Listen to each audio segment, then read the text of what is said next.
Hello, my sixth grade students. My name is Mrs. Rivenberg, and I'm going to be your special education teacher this year. This is my email address if you ever need to get a hold of me. This is my Bitmoji classroom, and on here is going to have hyperlinks to everything you're going to need to know how to do or to complete this year in sixth grade. These are the first two books we're going to be reading, and if you click on each of them, they will lead you to the chapter 1 audio of those books.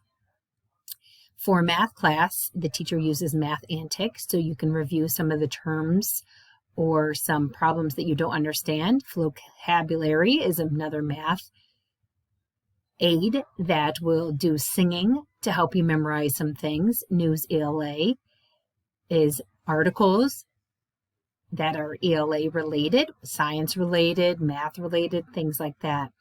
This is our Duanesburg logo, and this, if you click on this, it will bring you to the Duanesburg website. Any other information I think that you'll need, I will put on here, and if you think of anything that I need to add, please let me know. It was so nice getting to know and meet you all this morning. We will continue to work together to be successful this year in school. I will talk to you guys later. Bye.